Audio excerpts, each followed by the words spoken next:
Bienvenue sur Milk Kitchen. Aujourd'hui, on va se réaliser une crème citron comme celle-ci. Tu vas voir, c'est hyper facile. Ce que je veux que tu comprennes à la fin de la vidéo, c'est que c'est pas juste une crème basique, c'est une base qui va te servir pour énormément de choses et que tu vas pouvoir décliner comme tu le désires. Et n'oublie pas, si tu veux en apprendre plus sur la cuisine ou la pâtisserie, abonne-toi. Allez, on passe en cuisine. Allez, on commence. Pour réaliser notre crème citron, on va avoir besoin de quelques ingrédients, mais pas grand-chose. Tu vas voir, c'est très simple.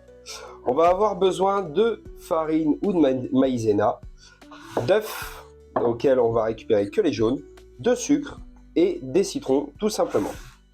On va commencer. On se prend une casserole et on va zester nos citrons dedans.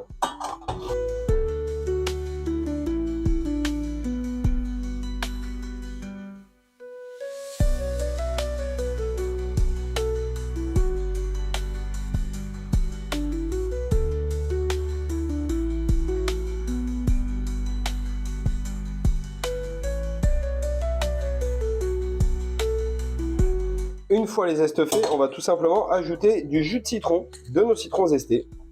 Voilà. Je prends un chinois tout simplement parce que je vais les presser dedans pour éviter d'avoir les pépins qui viennent à l'intérieur.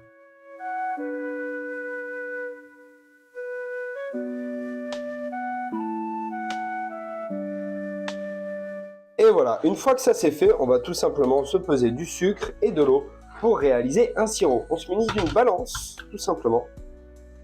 On fait toujours bien la tare, c'est très important. Et on va mettre notre sucre.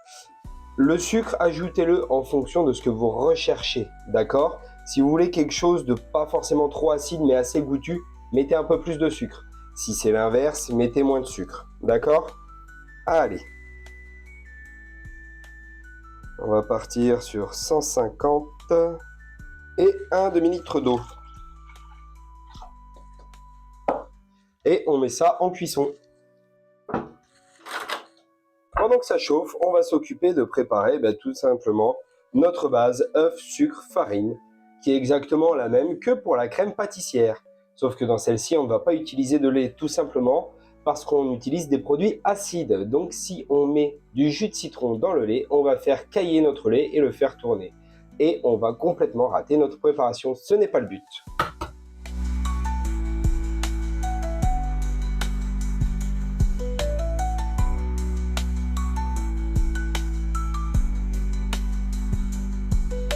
Et on va ajouter notre sucre. Petit conseil, pensez-y bien, ça c'est très important. Mettez moins de sucre que dans une recette de crème pâtissière. Pourquoi? Tout simplement parce qu'on en a déjà dans le sirop, donc on va avoir quelque chose de beaucoup trop sucré si on respecte à chaque fois et toutes les mêmes doses. Allez, centaines de grammes. Et voilà, nos sucres. Et voilà, le sucre et nos jaunes d'œufs, on va les blanchir ensemble.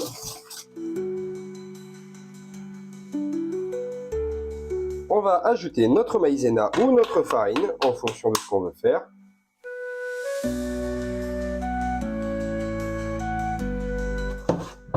Et voilà, et maintenant on va incorporer notre sirop.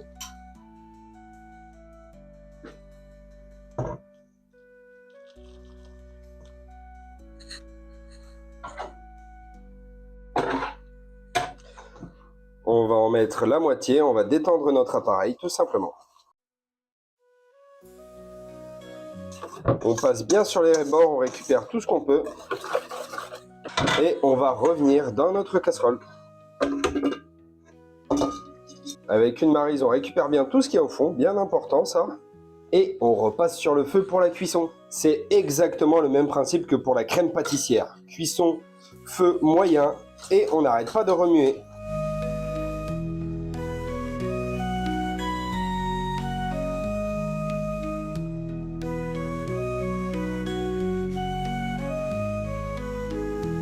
Comme pour la crème pâtissière, on va vite sentir l'épaississement arriver, donc on fait attention.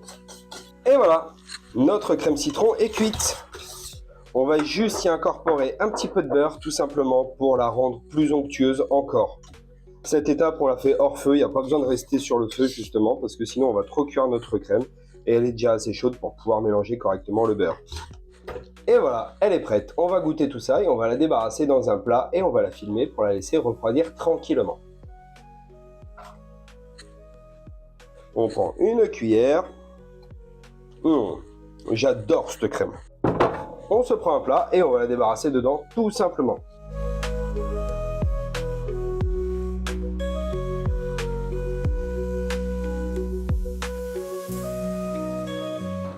Et voilà, plus qu'à la couvrir.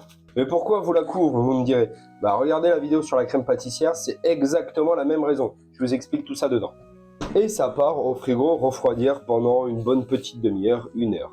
Ce qui est vraiment cool avec cette crème, c'est que tu peux t'en servir et la décliner comme tu veux. Là, on l'a fait au citron, mais elle marche super bien, comme je te disais, pour tout ce qui est produits acides. Citron, orange, pamplemousse, clémentine, ananas, j'en passe, et des meilleurs, sans aucun problème. Ce qu'il faut juste comprendre, en fait, c'est que tu vas juste changer le jus. C'est pas grave si tu peux pas mettre les zestes. Tu vas garder ton essence aromatique, peu importe le support que tu vas utiliser pour le mettre dedans. Et à la place du lait, ce qui te sert de base, ben, c'est tout simplement ton sirop. Voilà, c'est ça qui est génial.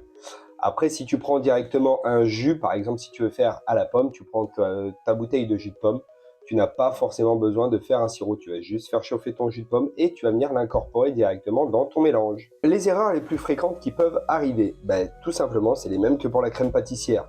Donc, soit elle va être trop liquide, auquel cas tu n'as pas assez fait chauffer et cuire ta crème. Donc, c'est pas compliqué, tu as juste à la recuire.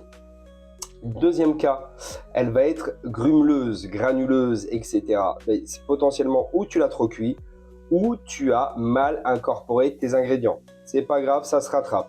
Tout simplement, tu vas passer avec un coup de pied mixeur, ça va permettre de relisser tout ça. Voilà, ou tu ne vas pas l'avoir aussi tout simplement bien mélangé, donc il y a des grumeaux qui vont s'être formés dans le fond de ta casserole. Et si jamais tu as eu la main un peu légère sur le sucre et que tu t'en rends compte avant de la mettre à refroidir, mais tu as juste à resucrer légèrement au fur et à mesure jusqu'à arriver à ce que tu désires, tout simplement. Et l'avantage du beurre aussi également, comme on a mis à la fin, c'est que ça va aider à atténuer potentiellement le côté acide trop marqué que tu peux avoir sur tes citrons si tu ne veux pas forcément rajouter de sucre en plus. C'est un bon atténuateur et ça marche très bien, sans enlever l'aromatique, juste en coupant un tout petit peu l'acidité. Et voilà, notre crème citron a fini de refroidir. On va regarder ça ensemble. Le papier s'enlève super bien, ça ne colle pas, on est à la bonne température. Petit test texture. Super bien prise, on est parfait. Et voilà, tu as réalisé ta crème citron. Une base unique, mais tellement de déclinaisons possibles. Maintenant, c'est à toi de t'amuser à faire ce que tu as envie comme parfum. Et tu peux l'utiliser pour faire autant de desserts que tu veux, c'est ça qui est vraiment génial. C'est une base qui va te servir pour énormément de desserts et de déclinaisons possibles. Et n'oublie pas, ici, on ne suit pas de recettes, on apprend à les comprendre. Allez, bon app!